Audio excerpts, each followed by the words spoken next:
Ladies and gentlemen, you're not in Kansas anymore. You're on Pandora. You should see your faces. We have an indigenous population called the Na'vi. They are very hard to kill. This is why we're here. Because this little gray rock sells for $20 million a kilo. Their village happens to be resting on the richest deposit, and they need to relocate.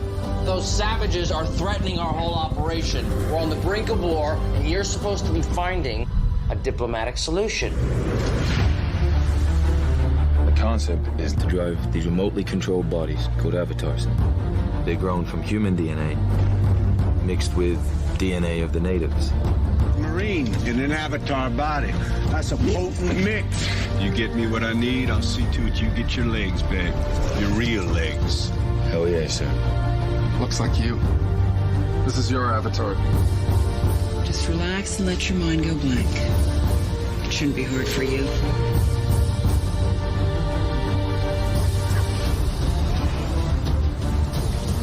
Hey guys, and welcome back to another Schlock and Awe Quickie review. As always, I'm Lindsay Wilkins. And today we are going to be looking at the biggest movie ever made. A movie that probably doesn't need a review, but James Cameron is making a point of constantly releasing it so this movie stays at number one. And also to remind everyone, The Way of Water is coming in December. Of course, that is Avatar. Newly minted in 3D and 4K shininess. As much as Avatar is really pretty, Cameron, where's my Blu-rays for True Lies and for The Abyss? I know you want to stay in Pandora forever. That is understandable. But I also need my Blu-ray of True Lies. Mr. Tasker's office. Hi, it's Helen. Is he in? Harry's in a sales meeting, Mrs. Tasker. It's not like he's saving the world or anything. I see, this is the problem with terrorists. They're really inconsiderate when it comes to people's schedules. Could you press the button for the top floor, please? Hi, Helen. Harry forgot something back at the office. Whenever I can't sleep, I just ask him to tell me about his day. 6 seconds and I'm out. Maybe it's just that you're not in touch with your feminine side. Harry! What were you doing here? You wouldn't believe me if I told you. But instead of Arnold Schwarzenegger coercing and emotionally manipulating Jamie Lee Curtis, we are, of course, also heading back to Pandora, which is showing in movies everywhere at the moment. Definitely cannot watch this on Disney+. They have taken it off. So if you love this movie and want to go back to Pandora, it is showing in theaters. And you can see it in its full, re-shinied, and this movie was already pretty shiny, gloriousness. Yeah, Avatar is still a good movie, everyone. And probably everyone knows this, though I still know that there's that argument that Avatar is overrated and never left a cultural footprint. And yet, when it was released against Endgame, because James Cameron looked at this movie and went, fuck that, it still made money. This is a beloved movie. And when I think people sort of say that The Way of Water is going to bomb, or what's the point of doing this? It's going to make a fuck ton of money. James Cameron always does. I still remember back in the day when Titanic was about to come out, and there was all the stories of what a disaster the production was. This went over budget. This was the most expensive movie ever made. It was like 200 million or 100 million at the time. Chump change now, but back in 96, this was huge. There was no conceivable way this movie could bake back its box office. Biggest movie of all time in 1997. Won all the Oscars. It was, and he keeps continually doing that. So, yeah, Way of Water is mostly as a chance that it could actually beat Avatar, or at least become second to it. Because James Cameron, is going to release Avatar again. Or just keep releasing that in Way of Water until he dies or finishes the series, whichever comes first. Though, in saying all of that, yes, I know Avatar is great. I am personally still not convinced about the 3D. Yes, and this really comes from a personal bias. I just don't like 3D. With my short-sighted, astigmatized eyes, I think that is how you say it, 3D hurts. It really does. And Avatar is a long-ass movie, and by the end, it felt like my eyes wanted to crawl out of my skull. That is a thing I've had with every single 3D movie. I either get a headache or I need drops for my eyes. It's just some people can't handle 3D. And yes, I know Cameron keeps insisting it's the future of 3D, but the Avatar on its own is already as textured and beautiful as interesting to watch. I still get that experience watching it on a regular screen as I do with the depth that you get from 3D from watching it on a 3D screen. And even saying that, I don't think it's really effective until you get to Home Tree with the Na'vi. Before then, it kind of reminds you how much CG is being used, especially when you're in the laboratory with, I can't remember the company's name, but with Stephen Lang and with Ribisi. It is, yes, you can the depth kind of just makes you believe the artificiality, and then obviously when you're in Home Tree, it feels much more immersive. Yes, my eyes are screaming, please stop, please stop, please stop now, can I have a break? And though I was saying that, the Way of Water trailer looks amazing in 3D. I'm just a little nervous because I know this movie's probably going to be over 3 hours, that my eyes are literally just going to quit and go home. I'm a little worried about that, but we will get there when we get there. With Avatar itself, this was a movie that actually I took a long time to embrace. I didn't see it originally in theaters, mainly because I was protesting the fact that that it was 3D, and I did not realize the fact that for the next 3 years, they would try to make everything in 3D. I think with a lot of Cameron movies, like any director that you love, there are certain foibles that you have to realize with the James Cameron movie you're going to get, and whether you accept them or you don't, and whether the stuff you love about a director overweighs the stuff you don't like about the director. James Cameron's kind of the perfect example of this. Yes, his dialogue has never been his strength. It's very broad. It is, though I've come to kind of see this as James Cameron's dialogue is more of a function for what you're seeing visually. It's kind of like a Hitchcock trick. He always said that he wanted all the audience. He could get the audience, 80% of the audience there visually, but he didn't want to lose that 20%. I think I heard this possibly on I want to say Blank Check, but I don't think that's correct either. But if you watch the first opening shot of Rear Window, when you're going through James Stewart's apartment, you are seeing that he's in a cast, that he's in a wheelchair.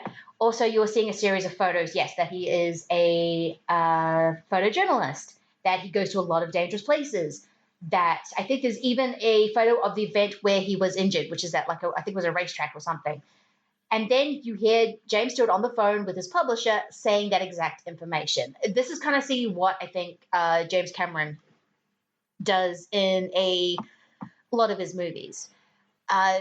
You can point to the Titanic. The first half of that movie is just literally showing you the geography of the boat. So when the boat hits the iceberg, there is no more need for exposition, except for Billy Zane going, "The jewel is in the coat. She has the coat." But it's Billy Zane being so mustache twisty villainous that you kind of love it. Again, we have another example of Stephen Lang in this movie. Or in Terminator 2, T2, there's this amazing scene. Been a few years since I've watched this, so just bear with me. Sarah Connor's being interviewed in the hospital. She's going through all the things about how the nuclear apocalypse is coming, and the camera tracks kind of backwards through the interview room into the viewing room and then sort of out into the corridor, and that is the exact route that the T-1000 is going to come in and fuck some shit up. Cameron is just a master of geography when it comes to movies. That's how I think he tells his stories. I think his dialogue is just kind of an overlay to that. So yes, my least favorite part in any James Cameron movie is when you have a monologue of Sarah Connor talking about, in T2, talking about her son, John, how he sees the Terminator as a father surrogate. When you are watching them being father and son surrogates, it feels, and yes, Pandora has a multitude of this. There's a kind of a lot you just have to accept with Avatar if you're going to love this movie, that it is just not as important stuff as the whole grand scheme of things. Such as, James Cameron is a master of geography. The way he's able to track the corporate lab that is hunting the unobtainium. Actually found out that might have been a real thing, but still sounds seriously dumb in the movie, especially when Giovanni Ribisi has to say it It's like, no one can make that line good, even when you're at a afterward. But he kind of, the way that the mechanics of the helicopters work and the fact that he's already setting up all these pieces that will come into play so you do not have to worry about it when you get to the final battle. Or the way that actually the technology between the humans and the Na'vi actually are really similar, especially when it comes to the Avatar technology of, implanting a human into an actual Na'vi. That it is very similar when you see how Sam Worthington's Jake Sully is transported into his avatar, and then you see how the Na'vi bond with their animals. It's a very similar kind of thing, and of course you've got the spirit tree with all the swapping of the final shot, essentially, of what they try to do to Grace, Sigourney Weaver, and then what they eventually do at the end to Jake Sully. It's actually really similar, and you can tell who the bad guys are because they have no value for this. It's not unobtainium and not a rock and not a instant I can make money off of this. So if Ribisi had thought for 2 seconds that trees are brains, you realize how much money could be made off this. But he's very short-sighted, and his sidekick, Stephen Lang, is a hideous, racist, xenophobic colonialist who gets this is one thing you have to accept about Avatar, actually. Stephen Lang hates the Na'vi so much and gives them superpowers that he is able to lift things he shouldn't be, to stay in the atmosphere longer with anyone else without a mask because he is that intense and that much of a badass. That his hatred is just fueling it. It's just like, okay, I accept that because I'm enjoying Stephen Lang's performance and I'm enjoying kind of the action and tension that it is creating, regardless of the fact that I'm going, how? Because James Cameron is that detail-operated. I mean, you can see every single little nut and bolt how it works in a helicopter and how the Na'vi works and all that kind of thing and the different trees and things and how Princess Mononoke it all is. I mean, I love when they step on the moss and everything else. So, yeah, that kind of gets overwhelmed. Or the fact that Jake Scully can just leap on that big bass pterodactyl. I did write this down, and now I cannot find it. Anyway, is that the great Linnapetrius? I butchered that. It's that big friggin' yellow and gold pterodactyl that only 6 of the Na'vi of this particular tribe have ever written. He just goes and does it. It's kind of the question of, so what does Nateri actually see in Jake Scully? I don't exactly know why, but I really love Nateri. It's Zoe Saldana's performance, so I'm just going to let it slide. Okay. Again, I'm always amazed at this man, James Cameron, who gives off such big dick energy, yet I am a terrible fuck energy, can always create these movies where these women are the hearts of this movie. And yes, Zoe Saldana as Nateri is absolutely that. From the moment she comes on screen, I think this movie comes alive for me. That is when I start loving this movie. I think the whole thing of introducing the lab and Stephen Lang, they'll eat your eyes for jujubes and unobtainium. It's a little clunky at the beginning, but as soon as Jake Scully kind of runs into the forest because he's being chased by this amazing creature, and then you just see the Nateri kind of flat on the tree, and she's about to, and just the way she moves, and she's the slinkiest cat-like of them all, of all the Na'vi, and it is really incredible to watch. And I've only seen this is the 3rd time since I've watched it, so I didn't realize there was actually a new scene. Well, actually, scene is actually too broad a term. There's a moment in there right at the end that's now linking it to the Way of Water, so we can actually know that this will not end. Thank you, Ribisi, again. It is, but this is a complete world of a movie. I can see why people get so obsessed with Pandora. It has massive, as I mentioned before, I think in my ramble, massive Princess Mononoke vibes. The forest looks incredibly similar, but if you're going to riff on a movie, you might as well do Princess Mononoke. It is a delight to watch. As I said, when they're stepping over the moss and it lights up, it's these little details that Cameron is so good at. So at the end of the day, I don't actually care that I think Jake Sully is a bit of a loser character, or that why does Stephen Lang suddenly have superpowers? Is it fueled by his hate? Some of the dialogue, it all goes away because at the end of the day, you have these alien blue slinky cat creatures flying around on pterodactyls, taking down futuristic helicopters. I think I got that from Travis. I'm beginning your name Twitter, but that's what you said. You don't know why this movie's he's on celluloid whiskey on Twitter. And he said he doesn't know why this movie gets the rap for being bad, because I don't think it is. I think you can have issues with Cameron's work, how he kind of constructs things, and whether he's more interested in the visual to the actual kind of explanation, which I fully believe he is, just because every movie does that. I mean, yes, you can talk about how True Lies is problematic, because it is. I mean, I'm not even getting into the terrorists, let alone the relationship between Jamie Lee Curtis and Alice Schwarzenegger. But that movie fucking flows. It is gorgeous. James Cameron can just not do a set piece. He has to do the most epic set piece. I mean, the destruction of Home Tree is so similar to the Titanic, second half of Titanic, where you're just watching this acid destruction and people just running, and you've gotten to know the Na'vi, and not individually, except for Nateri, her father, and her mother, CJ Pounder, and I don't have it plays the mother. You've gotten to know them, but you've gotten to know how this community works and how it's linked to its nature, because trees are brains. I do love that concept.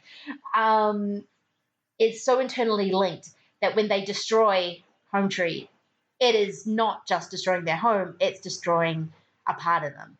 And Nateri's grief at losing her father and her home, realizing that she shouldn't have trusted Jake, who answer to this is, I'm more Na'vi than your Na'vi, which again, sometimes you just have to accept the faults, because the other things you love are so much greater. Her grief is so palatable, and you love her. You feel every single moment. And she, again, I have said this before, I'm repeating myself, so I should wrap this up.